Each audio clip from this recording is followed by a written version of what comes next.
Hello car buyers, I'm Neil Pinkett, I'm the proprietor of Bathcars down at Monkton Combe Garage, and today's car is the Saab 9.3, 4-door saloon this one, automatic, 2-litre turbo, Vector, 170 odd brake horsepower, and looking very nice in this mid-metallic blue colour. Nice high-spec car this one as well, with the 5-speed auto box. It drives very nicely, driven at about 25 miles, and it drives beautifully. The transmission and engine are absolutely smooth as silk, very nice to drive, good turn of speed.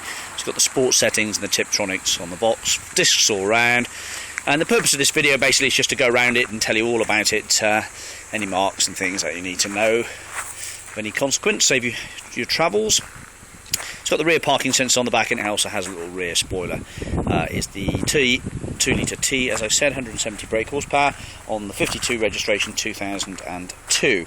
There is service history, and it's had 4 keepers in total, which we'll come to a bit later on in this video. So if you're getting bored and you're not in for a car like this, then switch off, but if you want to stick with me, then please do.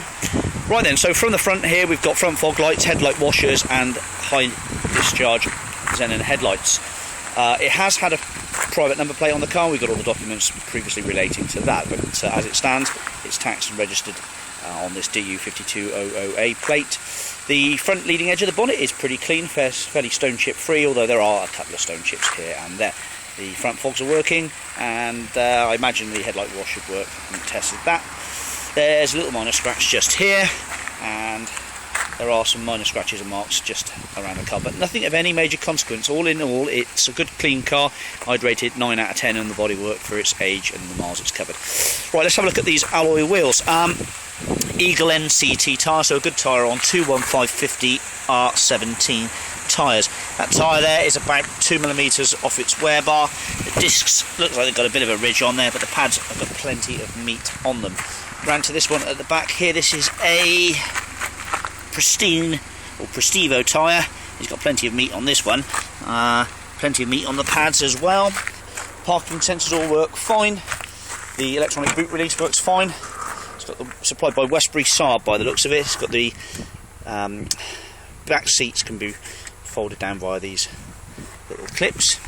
We've got some Saab floor mats. Okay, a little bit marked up, but they will scrub up perfectly, I should imagine. In fact, the passenger one is in really good order, and the 2 rear ones there as well. There's a warning triangle, and there's a skinny spare wheel in the back there. Okay, and you should imagine there's a locking wheel nut somewhere in there.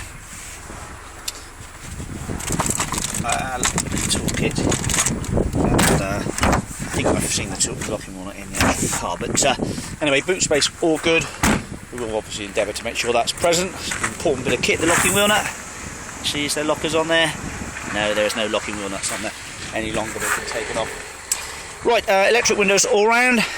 And what we'll do is we'll just actually cut to the history a second, so bear with me. Okay, welcome to the history and documents then for this Saab. Number 1, we've got the V5 present, showing 4 keepers in total. The car is a 9.3 Vector 175 bhp auto, 231 grams per kilometre. Last change of keeper was the 24th of the 11th 2006, so the last keeper's had it for a fair old time, a good 6 years. Blue is the colour, and the V5's all present and correct there. Registration date was 09/2002. The MOT certificate valid until May the 5th 2013, nice long MOT done at 76,970, and it's showing 98 odd now. There were some advisories, slightly imbalanced on front. One of the tyres is close to wear, one of the other tyre is close to wear. Front brakes only just met front braking balance. That's probably because the discs are a bit corroded, and that's about it really. So really virtually nothing bar for a couple of tyres to do. The car had a registration plate number of 4CDJ, and I bet that was the name of the guy. Yeah, Craig Janes even. So probably his pride and joy. Somebody with a private plate often likes their car a lot, and it keeps it in good order. And we do have the service book, which has got plenty of stamps in it, and we also have plenty of receipts as well, and bills. There are about 6 or 7 bills in the car, along with previous MOTs and tax discs and things like that, in that big owner's manuals pack. Sorry I haven't pictured them, but they are sort of on and off of 200 odd quid for about 3 or 4, and there's one I think of about 400 odd pounds. But Westbury was the supplying dealer, and we have got 3 stamps from them up till 9,400, 14,000, 20,000, 33,000, 58,000, and then the last stamp in the book here is at 64,705, and that was done in mid 2011. So probably needs a service coming up soon. So there we go then. 1 key with the car, I'm afraid, and all the owner's manuals are there in the car. Let's return. Thank you. Okay, in fact we'll just finish off the tyres. Eagle NCT there. That one's about probably another couple of mil off its wear bar there.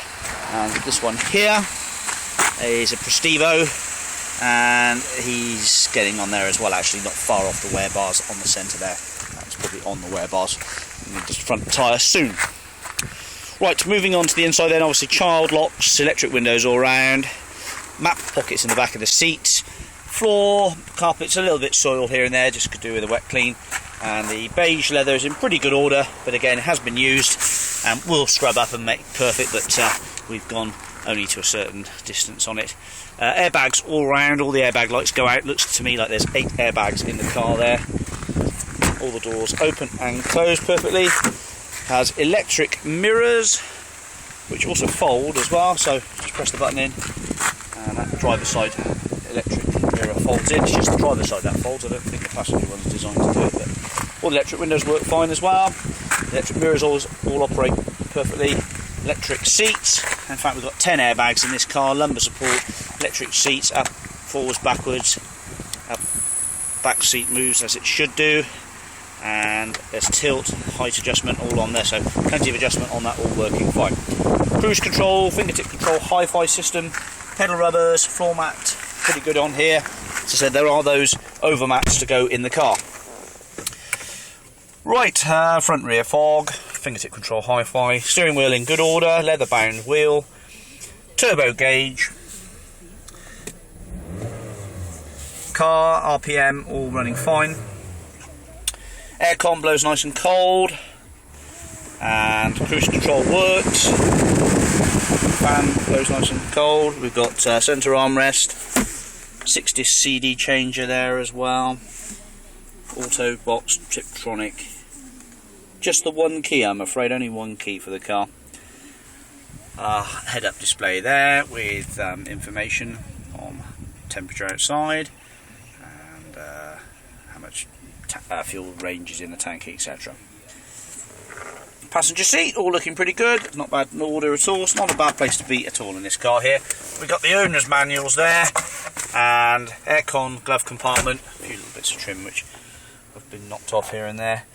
What can we say about the car? Well, yeah, I mean it's a nice car, pleasant car to drive. There's a little bit of minor wear in the suspension arms on the front, as you'd expect for a car that's 10 years old, but it's not that bad.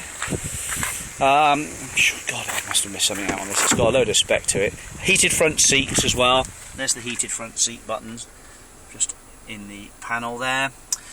And I say that aircon blows nice and cold as well. Power steering all works fine, brakes perfect. The only thing that is wrong with this car as it stands is the central locking on the key only closes the 2 rear doors. I assume that the solenoids have either broken on the front or there's some sort of thing that stands with the car, but only when you press the button just the 2 rear doors lock, the boot locks, but you've got to manually close these 2 fronts. Bit of a pain, but it's going to be sold like that. I've had the door card off, beyond me I'm afraid.